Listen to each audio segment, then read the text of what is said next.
Hoy tengo el placer de poder conversar y charlar y entrevistarle al querido Agustín Laje, politólogo, conferencista internacional, a pasos nomás de ser ya doctor en filosofía. Así que, Agustín, un gusto tenerte acá. ¿Qué tal, Ricardo? ¿Cómo estás? Gracias por la invitación. Súper bien. ¿Qué tal hasta allá por Paraguay? Excelente. Ya esta debe ser por lo menos la séptima vez que vengo, por lo menos. Y bueno, siempre la paso muy bien. Ayer estuve comiendo carne. Acá tiene una carne espectacular. ¿Mejor que la Argentina? Mirá, yo creo que es más o menos el mismo nivel, porque en Argentina somos muy orgullosos de nuestra carne, pero realmente la calidad argentina se replica en muchos otros lugares y aquí es uno de ellos. Directo al grano y concisos para esta entrevista, Agus. ¿Qué es la verdad? ¿Cómo definís la verdad, el concepto de verdad? El concepto de verdad tiene que ver con una realidad que acontece por fuera del ser humano y que el ser humano trata de captarla usando sus palabras. Claro, las palabras varían de acuerdo a los idiomas. Por ejemplo, esto le llamamos en nuestro idioma sillón. Ahora, en otros idiomas le llaman de otra forma. Hay una convención, en todo caso, hay una contingencia en las palabras que dependen de cada uno de los idiomas. Pero dentro de esa convención lingüística, si yo digo estoy sentado en un sillón, estoy diciendo algo que es verdadero. Lo podemos confirmar en este caso a través de nuestros sentidos. Vos estás mirando, estás confirmando que hay una adecuación entre lo que yo acabo de decir y lo que efectivamente está sucediendo frente a tus ojos. Si yo te dijera, estoy sentado en una mesa, dado que nosotros le llamamos mesa a otro tipo de artefacto, vos podrías decir, no, eso es un error, o más aún, es una mentira. La diferencia entre el error y la mentira, que serían antagónicos respecto de la verdad, está en la intencionalidad. El error es un descuido. La mentira es una deliberación. Intencional. Es intencional. Yo delibero decirte una mentira. Yo trato de convencerte de algo que yo mismo sé que no es así. Entonces, ¿qué es la verdad? Es una adecuación entre la voz humana y la cosa externa al ser humano. Pero para que eso ocurra, tenemos que ponernos de acuerdo en que ciertas palabras significarán ciertas cosas y que esas cosas tienen una existencia externa a nosotros. Y puede la verdad ser relativa, es decir, mi verdad es mía y puede diferir de la tuya y podemos no encontrar el término, así que tu verdad es tuya y mi verdad es mía y no encontramos una verdad absoluta. ¿Puede ser así? Mira, hay distintas ópticas siempre frente a los hechos. Hay hechos que no admiten discusión, 2 más 2 son 4. Eso es una verdad que si yo te dijera 2 más 2 son 5, vos me dirías o este tipo piensa que soy estúpido o él es un estúpido. No habría punto medio. Ahora hay otros planos de la vida donde la realidad está tan atravesada por la acción humana que parecen más gelatinosos. Por ejemplo, una discusión sobre una acción si es buena o es mala. Uno diría, bueno, ahí hay una relatividad, ahí puede ser bueno o puede ser malo según los paradigmas éticos. Sí, está bien, podríamos decir. Es más complicado establecer la verdad, lo cual no significa que no haya una verdad. Lo cual no significa que haya una interpretación que se ajuste mejor a los hechos que la otra. Entonces, frente a hechos muy complejos, porque están, insisto, atravesados por la contingencia de la acción humana, uno puede confundirse y decir, bueno, no, todo es relativo porque la complejidad me sobrepasa. No, en realidad hay distintas ópticas, distintas interpretaciones, dentro de las cuales una va a ser ciertamente más verdadera que la otra, en tanto y en cuanto se aproxima más a dar con la cosa en sí. ¿Hay hoy, crees, grupos que van en contra de lo que es la lógica, van en contra de lo que es la ciencia, justamente apuntando a ese relativismo, lo que ellos creen es verdad, y distorsionando esa realidad? Es decir, hoy cuando se habla del aborto hablan de una verdad pero ignoran otra, o cuando se habla de ideología de género tratan de implantar una verdad cuando la realidad es otra. Sí, porque lo que hacen este tipo de agendas es eliminar la idea de que hay una realidad externa. Para ellos la realidad depende de mi interior. Entonces, como mi interior es por definición inescrutable, yo recién ponía el ejemplo del sillón. No, esto existe fuera de mí, lo estoy tocando, puedo conocerlo, Lo conozco de diversas formas. Lo conozco porque lo toco, lo conozco porque lo miro, lo podría, por ejemplo, oler. Si esto se mueve, hace un ruido, vamos a suponer, esto está todo oscuro y yo estoy caminando, ya no tengo la vista. ¿Cómo sé que es un sillón? Porque lo toco. Y si lo choco y hace un ruido característico con las patas del sillón, me doy cuenta, choqué el sillón, no choqué la mesa, choqué el sillón. Entonces, nuestros sentidos son facultades cognoscitivas, yo puedo conocer cosas que están fuera de mí. Ahora, estas ideologías que vos mencionaste te dicen, no, en realidad son tus sentimientos los índices de tu verdad, no los sentidos, sino el sentimiento. Y el sentimiento, por definición, yo no lo puedo conocer. Yo no tengo ningún sentido, ni vista, ni olfato, ni oído, ni tacto, para conocer qué estás sintiendo vos. Más aún preguntándotelo y diciéndote, Ricky, ¿qué estás sintiendo en este momento? Quizás vos en este momento estás sintiendo, vamos a decir, sed, pero no me lo comunicás porque no querés, no sé, generar tal o cual acción. Bueno, yo simplemente puedo creer que no tenés sed cuando en realidad te estás muriendo de sed. Y yo no tengo cómo confirmarlo.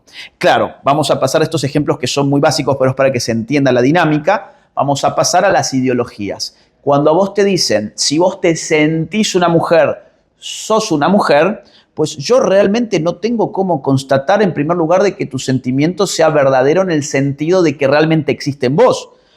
Yo lo que sí puedo saber es que por más de que vos te sientas mujer, eso no te hace mujer, porque es una realidad externa a tu sentimiento la que te constituye como mujer o como hombre. O por ejemplo, en el caso del aborto, cuando te dicen, si no lo deseas, entonces no es un hijo, sino que es un parásito y por lo tanto lo podés matar, lo que están diciendo es la constitución externa depende de algo que está dentro de mí, que es mi sentimiento, no mis sentidos. La ciencia se maneja con razón y con sentidos. En el sentido de un experimento uno tiene que observar, tiene que tocar, oler, ¿sí? Oír, escuchar. Ahora, lo que hacen estas ideologías es poner todo dentro de un sentimiento. Y eso, evidentemente, lo que hace ya no es ni siquiera mentir. Esto es lo más curioso. Ni siquiera es una mentira porque no sabemos si es mentira o es verdad. Lo que hace es diluir la diferencia entre la verdad y la mentira. Cuando yo digo que el criterio de la verdad es el sentimiento, yo he quedado totalmente desarmado frente a la mentira y a la verdad, porque ya no tengo ninguna capacidad para determinar si tu sentimiento realmente existe o no existe como tal. ¿Y cuál es el riesgo, el peligro de que se empiecen a determinar las realidades, las verdades y las cosas en base a lo que nosotros sentimos? Que es imposible convivir de esa manera. Es imposible tener una comunidad de esa manera, porque para que haya una comunidad tiene que haber algo común. Y el sentimiento no es común, el sentimiento es totalmente íntimo. Insisto, por enésima vez, ¿por qué es íntimo? Porque nadie puede acceder a él. Yo no puedo acceder a tu sentimiento. Nosotros dos podemos acceder a esta mesa o a este sillón, porque lo estamos mirando. Y como estamos equipados de las mismas facultades, los dos podemos coincidir en que esto es una especie de verde amarillento. Los dos podemos coincidir en que esto es rugoso. Los dos podemos coincidir en que si tiramos el sillón contra una ventana, la ventana se destruye. Ahora, lo que vos sentís internamente no es accesible para mí, ni lo que yo siento internamente es accesible para vos. Por lo tanto, si todo depende de nuestros sentimientos, entonces la pregunta es, ¿y cómo convivimos? Para poder convivir tiene que haber algo fuera de nosotros sobre lo cual ponernos de acuerdo, con lo cual coordinarnos, de lo que podemos hablar y constatar. Ahora, cuando todo es el sentimiento, ya no hay constatación, ya no hay verdad. Y hoy se están armando agendas en base a sentimientos, se están armando políticas públicas en base a sentimientos. ¿Y a qué nos lleva eso finalmente, Aus? Bueno, de que hayan sentimientos que valgan más que otros. Es decir, cuando decimos todos tenemos que respetar los sentimientos ajenos, eso es imposible. Eso es completamente imposible. En todo caso, lo que realmente te están diciendo es todos tenemos que respetar algunos sentimientos de algunas personas.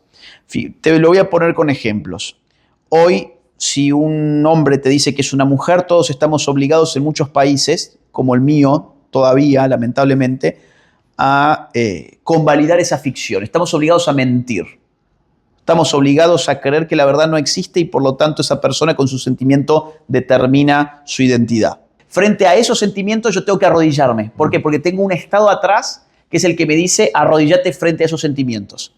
Ahora, vamos a suponer, yo creo en Dios. Ahora, el marxismo cree que la religión es el opio de los pueblos. O sea, me están diciendo a mí que soy un drogadicto, básicamente. Que yo he sido drogado para creer que la religión existe y en realidad es una fantasía. Es una fantasía. Bien. Pues entonces, frente a ese tipo de sentir o ese sentimiento religioso, ahí vos te podés burlar, me podés destratar, me podés humillar, ahí ya no hay ningún inconveniente. Por ejemplo, en los Juegos Olímpicos. En la Copa América fue totalmente desastroso, según la opinión pública, que se haya mencionado a Dios. Ahora, en los Juegos Olímpicos podías burlarte de las personas que creen en Dios y particularmente en Jesucristo. Y eso está bien. Y eso está bien, porque no son todos los sentimientos los que están siendo protegidos por esta ideología. Son ciertos sentimientos de determinadas minorías que tienen gran poder económico, gran poder político, gran poder financiero. Esas personas han logrado proteger sus sentimientos, obligando al resto a arrodillarse a lo que ellas dicen que sienten. Ahora, las grandes mayorías no están contempladas. No están contempladas. Entonces, al final de cuentas, esto es una estrategia muy contraria a la libertad, porque solo en la verdad hay libertad. Para que seamos libres tiene que haber algo que sea verdad y que nos obliga, nos aterra, nos aterroriza realmente frente a minorías que han tenido el poder de decirnos que todo lo que ellos sienten es verdad y que por lo tanto nosotros tenemos que convalidar eso como si fuese una verdad. Esto es mucho más profundo de lo que uno cree. Porque te desarma de dos cosas. Te desarma de tus facultades cognitivas. No importa que vos estés viendo un hombre. Si te dicen que es una mujer, tenés que empezar a acostumbrarte a verlo como una mujer. Hay lugares donde ya incluso estos hombres disfrazados hacen quejas públicas porque los hombres no quieren estar con ellos. Los hombres heterosexuales no quieren estar con ellos y entonces hacen todo un descargo público de que esto es transfobia. Si ellos son mujeres, ¿cómo puede ser que no se las mire y se las aprecie y se las desee como mujeres que son? Dice, pero estamos todos locos.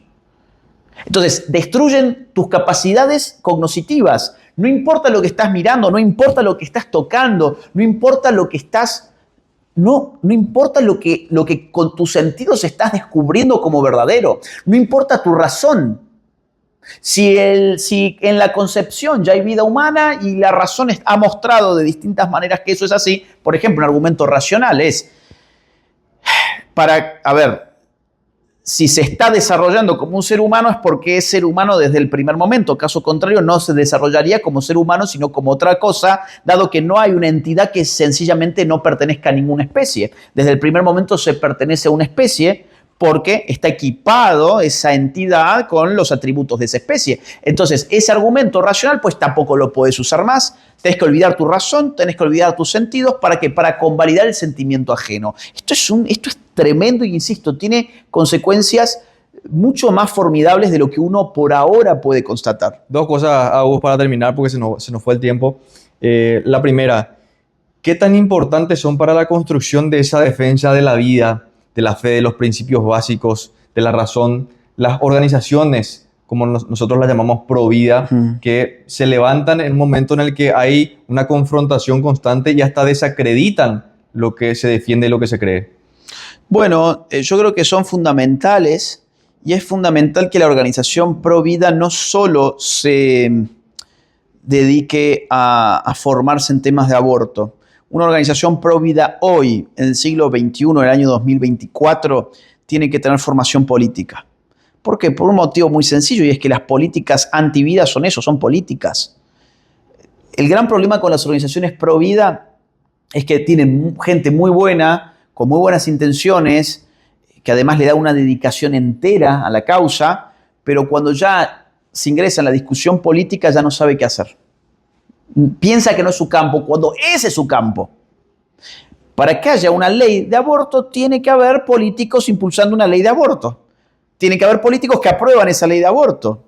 Entonces, la organización pro vida tiene que ser una organización política. Tiene que sus miembros, sus dirigentes estar formados políticamente. Esa es la pata que le está faltando a las organizaciones a favor de la vida. Después el resto del trabajo ciertamente lo hacen muy bien, la difusión que hacen de los valores de la vida, las campañas contra el aborto que hacen son muy buenas, muy efectivas, pero es como si vos fueses un jugador de fútbol y solamente fueses a entrenar y después nunca vas al campo de juego a hacer tus goles. Los goles en materia pro vida se hacen en la política. Entonces, hay que entrar en ese campo de juego. Por último, Agus, ¿estamos viviendo o nos estamos encaminando a vivir una dictadura ideológica? Bueno, según en dónde. Yo creo que en este momento estamos quebrando el juego. Estamos dando vuelta a la batalla. Si yo comparo, a ver, cómo estaba el mundo en general cuando yo empecé a venir a Paraguay, yo te puedo decir que hoy estamos mucho más organizados, mucho más efectivos. Hemos tenido incluso nuestras victorias políticas.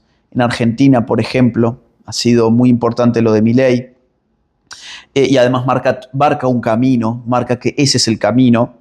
Yo estoy esperanzado. La dictadura ideológica depende en qué país lo veas. Si lo ves en España, sin lugar a dudas. Si lo ves en Estados Unidos de Biden y de Harris, sin lugar a dudas. Si lo ves en Paraguay, no. Paraguay ha sido un ejemplo para la región. Mantiene las políticas, o por lo menos una cultura pro vida, una cultura pro familia, una cultura pro libertades, pro mérito, que es un ejemplo para todos. Entonces, según el país donde lo veas. Ahora, globalmente, yo te diría la diferencia más importante es que en los últimos años la resistencia se ha activado, está encaminada y está logrando grandes cosas. Hace poquito, en las elecciones del Parlamento Europeo, la nueva derecha arrasó en las urnas, por ejemplo. En Francia han tenido también importantes resultados en las elecciones. El caso venezolano ha quedado totalmente desacreditado por fraudulento, por más de que el tirano se afinque al poder con arreglo a la fuerza.